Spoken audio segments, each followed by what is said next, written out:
LinkedIn വരെ ഒരു dating ആപ്പായി മാറിയ കാര്യം ഞാൻ അറിഞ്ഞില്ല.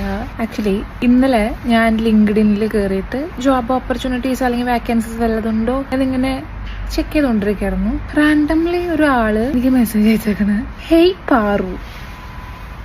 ഞാൻ പെട്ടെന്ന് വെയിറ്റ്, ഇതാരാണ്? ആ ഒരു ആറ്റിറ്റ്യൂഡായിരുന്നു എനിക്ക്. ഞാൻ ചാറ്റ് എടുത്ത് നോക്കിയപ്പോൾ എനിക്ക് കണ്ടുപരിചയമോ കേട്ടുപരിചയമോ ഇല്ലാത്തൊരു പേര്. ഫസ്റ്റ് ഓഫ് ഓൾ, ഇതാണ് എന്റെ ശരീരം. വണ്ണമുണ്ട്, ചാടിയാൽ എന്റെ ബ്രസ്റ്റ് കുലുങ്ങും.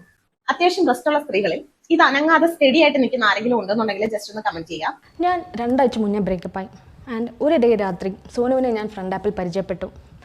ഇപ്പോൾ ഞങ്ങൾ സ്ഥിരമായിട്ട് കോൾ ചെയ്യാറുണ്ട്. Hello guys, welcome back. ഇന്ന് ഒരു വ്യത്യസ്തമായ ഒരു മോട്ടിവേഷണൽ വീഡിയോ ആണ്. ചില ഞെട്ടിക്കുന്ന വെളിപ്പെടുത്തൽ. അത് ഈ റീൽസ് താരങ്ങളായ 2 പെൺകുട്ടികൾ, നല്ല കുട്ടികളാണ്, സാധാരണഗതിയിലുള്ള നമ്മൾ ചെയ്യുന്ന ആ ഒരു കാറ്റഗറിയിൽപ്പെട്ടവരല്ല. അത്തരം 2 പേരുടെ ഞെട്ടിക്കുന്ന വെളിപ്പെടുത്തലുകൾ. എന്തുകൊണ്ടായിരിക്കാം ഈ ഇനത്തിലുള്ള ആളുകൾക്ക് വംശനാശം സംഭവിക്കാതെ? അതായത് നമുക്കറിയാം, നിരവധിയായിട്ടുള്ള സ്പീഷ്യസിന് വംശനാശം സംഭവിക്കുന്നുണ്ട്. വരയൻ കുതിരകൾക്ക്, വരയൻ ആടുകൾക്ക്, അങ്ങനെ പലതരത്തിലുള്ള വെള്ളക്കടുവുകൾക്ക്. എന്നാൽ കാമക്കടുവുകൾക്ക് മാത്രം, അവറ്റകൾക്ക് വംശനാശം സംഭവിക്കുന്നില്ല. അനുദിനം പെരുകിക്കൊണ്ടേയിരിക്കുന്നു. എന്താണ് സംഭവിച്ചത്? വളരെ വിശദമായി പരിശോധിക്കാം. വീഡിയോയിലേക്ക് പോകുന്നതിന് ആദ്യം വീഡിയോ കാണുന്നവർ വീഡിയോ ഒന്ന് ലൈക്ക് ചെയ്ത് ചാനൽ ഒന്ന് സബ്സ്ക്രൈബ് ചെയ്ത് വീഡിയോ ഒന്ന് ഹൈപ്പ് ചെയ്ത് ഫേസ്ബുക്കിൽ കാണുന്ന പഹയന്മാർ പേജ് ഒന്ന് ഫോളോ ചെയ്ത് കാണാൻ അവർ പ്രൊഫൈൽ ശ്രദ്ധിക്കുക. ലിങ്ക്ഡിൻ വരെ ഒരു ഡേറ്റിംഗ് ആപ്പായി മാറിയ കാര്യം ഞാൻ അറിഞ്ഞില്ല. ആക്ച്വലി ഇന്നലെ ഞാൻ ലിങ്ക്ഡിനിൽ കയറിയിട്ട് ജോബ് ഓപ്പർച്യൂണിറ്റീസ് അല്ലെങ്കിൽ വാക്കൻസീസ് വല്ലതുണ്ടോ എന്നിങ്ങനെ ചെക്ക് ചെയ്തുകൊണ്ടിരിക്കുകയായിരുന്നു. റാൻഡംലി ഒരാള് എനിക്ക് മെസ്സേജ് അയച്ചേക്കണ്, ഹേയ് പാറു. ഞാൻ പെട്ടെന്ന് വെയിറ്റ്, ഇതാരാണ്? ആ ഒരു ആറ്റിറ്റ്യൂഡായിരുന്നു എനിക്ക്. ഞാൻ ചാറ്റ് എടുത്ത് നോക്കിയപ്പോൾ എനിക്ക് കണ്ടുപരിചയമോ കേട്ടുപരിചയമോ ഇല്ലാത്തൊരു പേര്. ആസ് എ ടിപ്പിക്കൽ മലയാളി ഞാൻ എന്ത് ചെയ്തു, നേരെ ആ പേര് അങ്ങനെ തന്നെ ഇൻസ്റ്റയിൽ പോയിട്ട് സെർച്ച് ചെയ്തു. പക്ഷെ എനിക്ക് അങ്ങനെ ഒരാളിനെ അറിയില്ല. പിന്നെ പാർവതി പാറു ആണ്, അശ്വതി അച്ചു ആണല്ലോ. അങ്ങനെ ഞാൻ പുള്ളിൻ്റെ അടുത്ത് ചോദിച്ചു, ആലോചിച്ച് നോക്കുക, ഒരു പഹയൻ, അതായത് ഓൻ ലിങ്ക്ഡിനിൽ ഇത്രയും അധികം ആപ്പുകളും കാര്യങ്ങളും ഒക്കെ ഉണ്ടായിട്ട്, ഇത്രയും അധികം ലൈവുകളും കാര്യങ്ങളും പെണ്ണുങ്ങളുടെ അഭിസാരികളായിട്ടുള്ള പെണ്ണുങ്ങളുടെ എല്ലാം അവൈലബിൾ ഉണ്ടായിട്ട് ഓൻ ലിങ്ക്ഡിനിൽ കയറിയിരിക്കുകയാണ്. അതായത് തൊഴിലവസരം തിരയുന്ന ആപ്പിൽ കയറി രാത്രിയുടെ യാമങ്ങളിൽ ഒരു കാമക്കടുവയായി ഓൻ കാത്തിരിക്കണം. ആലോചിച്ച് നോക്കുക, ഏറെ ദുഃഖകരമായ അവസ്ഥയാണ്. താഴെയുള്ള കമന്റുകളിൽ നിന്ന് മനസ്സിലാവുന്നത് ലിങ്ക്ഡിനിൽ മാത്രമല്ല, OLX, ഗൂഗിൾ പേയിൽ അടക്കമുള്ള ആപ്പുകളിൽ കാമക്കടുവകളുടെ എണ്ണം ക്രമാതീതമായി വർദ്ധിക്കുന്ന രീതിയിലേക്ക് കാര്യങ്ങൾ പോകുകയാണ്. ഏറെ ദുഃഖകരമായ അവസ്ഥ. അശ്വതി അച്ചു ആണല്ലോ. അങ്ങനെ ഞാൻ പുള്ളിൻ്റെ അടുത്ത് ചോദിച്ചു, how do you get my name? അപ്പം എൻ്റെ അടുത്ത് പറഞ്ഞു, I like to call you Paru. അവിടെ നിന്ന് തുടങ്ങി അവൻ എന്തോരം മെസ്സേജ് എനിക്ക് അയച്ചെന്നറിയോ. അങ്ങനെ അങ്ങനെ അങ്ങനെ അവൻ എൻ്റെ നമ്പർ വരെ ചോദിച്ചു.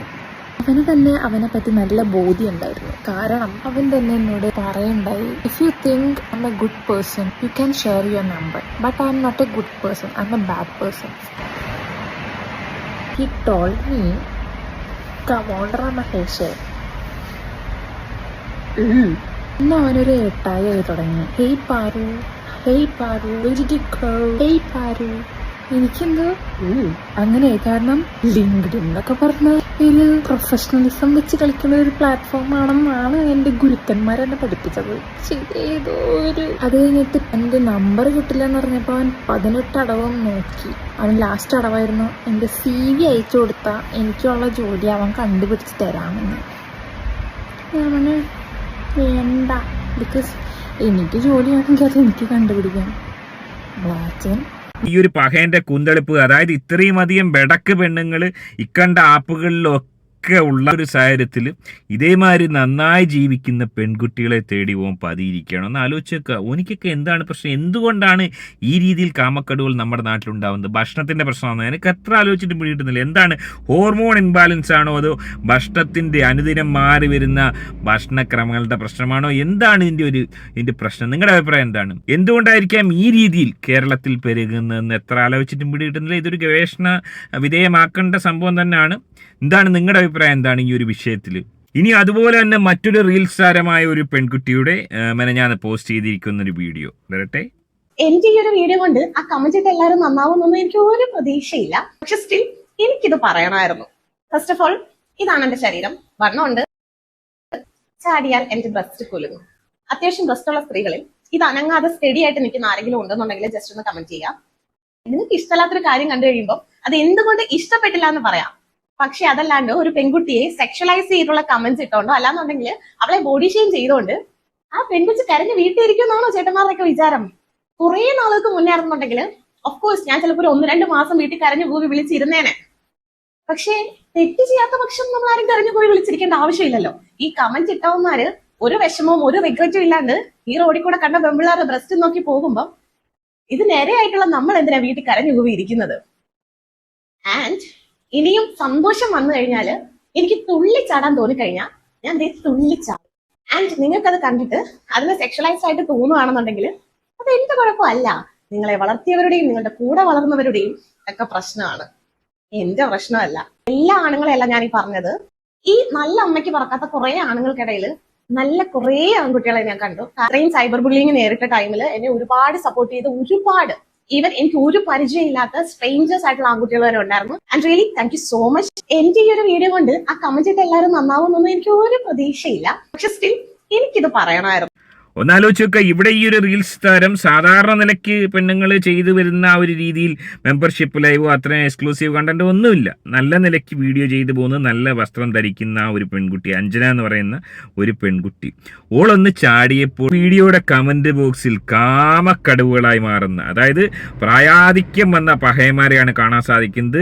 പ്രായാധിക്യം വന്ന് 10, 70, 75 വയസ്സുള്ള പഹയന്മാരടക്കം മ്ലേച്ഛമായ രീതിയിൽ ഓളെ ബോഡി ഷെയ്മിങ് നടത്തുന്ന രീതി കമന്റ് ഇട്ടിരിക്കുകയാണെന്ന് ആലോചിച്ചൊക്കെ എന്താണ് ഈ പകയന്മാരുടെ അവസ്ഥ? പെറ്റകള് എന്ത് ഭക്ഷണമാണ് കഴിക്കുന്നതെന്ന് അറിഞ്ഞു കഴിഞ്ഞാൽ അതല്ലെങ്കിൽ എങ്ങനെ കാമക്കടുവുകളായി മാറാൻ എങ്ങനെ സാധിക്കുന്നു എന്നുള്ള ആ ഒരു സീക്രട്ട് വെളിപ്പെടുത്തുകയാണെങ്കിൽ ഒരുപാട് പേർക്ക്, അതായത് ഒന്നും ആകാൻ കഴിയാത്ത പകയന്മാർക്ക്, പൊങ്ങാതിരിക്കുന്ന പകയന്മാരെ സംബന്ധിച്ച് അല്ലെങ്കിൽ ഇതിനു വേണ്ടി മെഡിസിൻ ഉണ്ടാക്കുന്ന ഡോക്ടേഴ്സിനെ സംബന്ധിച്ച് ഓൾക്ക് വലിയൊരു ഗുണം ചെയ്യുന്ന ഒരു സംഭവം തന്നെയാണ് അതിൻ്റെ ആ ഒരു സീക്രട്ട്. ഈ പകയന്മാർ ഒരിക്കലും വെളിപ്പെടുത്തത്തില്ല. ഇവിടെ നമ്മുടെ വീഡിയോ കാണുന്ന പല ആളുകളും ഈ പഹയന്മാരെ വിമർശിക്കുമ്പോഴത്തേന് പലരും ചോദിക്കാറുണ്ട്, എൻ്റെ സെക്സി ചാറ്റ് എന്നാണ് പുറത്തു നിന്ന് ഈ ഒരു കാമക്കടുവയായി മാറുന്നത് കാണാൻ സാധിക്കുമെന്നൊക്കെ ചോദിക്കുന്ന കള്ളഹിമാറുകൾ മനസ്സിലാക്കേണ്ടത് നെവർ എവർ അത്തരത്തിലുള്ള ഒരു ചാറ്റ് അല്ലെങ്കിൽ അത്തരത്തിലുള്ളൊരു പ്രകടനം എൻ്റെ ഭാഗത്തുനിന്ന് ഉണ്ടാവാനുള്ള യാതൊരു സാധ്യതയും ഇതുവരെ ഇല്ല. എൻ്റെ കാരണം എന്ന് പറയുന്നത്, ഞാൻ പഠിക്കുന്ന കാലത്ത് പോലും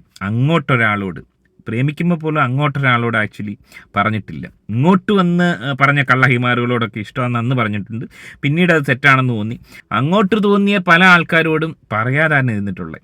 കാമക്കടുവയുടെ വിഷയം എടുത്താലും അങ്ങനെയാണ്. അതായത് ഇത് വലിയൊരു രസമുള്ള പരിപാടിയാണെങ്കിൽ പോലും ഒരു കാമക്കടുവയായി അങ്ങോട്ട് മാറുന്നത് ഒരു ഏറെ ക്ഷീണം പിടിച്ചൊരു പരിപാടി തന്നെയാണ്. അതുകൊണ്ട് അത്തരത്തിലുള്ളൊരു ചാറ്റൊന്നും വരുമെന്ന് പറഞ്ഞ് ആരും കാത്തിരിക്കേണ്ട. അത്തരത്തിലുള്ളൊരു കലാപരിപാടി നമ്മൾ ഇതുവരെ ചെയ്തിട്ടില്ല, ഇനി അങ്ങോട്ട് ചെയ്യാൻ ഉദ്ദേശിക്കുന്നില്ല. എന്നാൽ ഇങ്ങോട്ട് നമ്മളെ പ്രേരിപ്പിക്കാൻ വേണ്ടി ചില കള്ളഹിമാറുകൾ പെണ്ണുങ്ങൾ നിരവധിയായി ശ്രമിച്ചിട്ടുണ്ട്. LGTVന്റെ മെമ്പേഴ്സ് നിരവധിയായി ശ്രമിക്കുന്നുണ്ടോ, അതിൽ നിന്നൊക്കെ നമ്മളിങ്ങനെ തരണം ചെയ്ത്, അതായത് ഇങ്ങോട്ട് വരുന്ന കള്ളഹിമാറുകൾ ഒരിക്കലും പരാതിയായിട്ട് പോകും. അതായത് ഇങ്ങോട്ട് വരുന്ന കള്ളഹിമാറുകളോട് വെളുക്ക ചാറ്റ് ചെയ്താലും ഒരു പ്രശ്നമില്ല. ആ രീതിയിലുള്ള ഒരു മെത്തേഡ് അവലംബിക്കുന്നതാണ് ഏറ്റവും ഗുണകരം. ഈ ഒരു വിഷയത്തിൽ എന്താണ് നിങ്ങൾക്ക് പറയാനുള്ളത്? അതായത് ഈ ഫ്രണ്ട് ആപ്പ്, ഞാൻ ആദ്യം കാണിച്ച ഫ്രണ്ട് ആപ്പ് അടക്കമുള്ള സംഭവങ്ങൾ, അതുപോലുള്ള ആപ്പുകൾ ഉള്ളപ്പോൾ എന്തായിരിക്കാം ഈ രീതിയിൽ നല്ല പെൺകുട്ടികളോട് കാമക്കടുവുകളായി മാറുന്ന ഒരു കൂട്ടം ആളുകളെ, വലിയൊരു ഭാഗം ആളുകളെ കാണാൻ സാധിക്കുന്നത്? ഒരു വിഷയത്തിൽ തീർച്ചയായും ഒരു ഗവേഷണത്തിൽ തന്നെയാണ് ഞാൻ. എന്താണ് നിങ്ങളുടെ അഭിപ്രായം? നിങ്ങളുടെ അഭിപ്രായം കമന്റ് അറിയപ്പെടുത്തുക. ആദ്യമായിട്ട് വീഡിയോ കാണുന്ന വീഡിയോ ഒന്ന് ലൈക്ക്, ചാനൽ ഒന്ന് സബ്സ്ക്രൈബ് ചെയ്ത് വീഡിയോ ഒന്ന് ഹൈപ്പ് ചെയ്ത് കാണുക. മറ്റൊരു വീഡിയോ ആയിട്ട് കാണാം.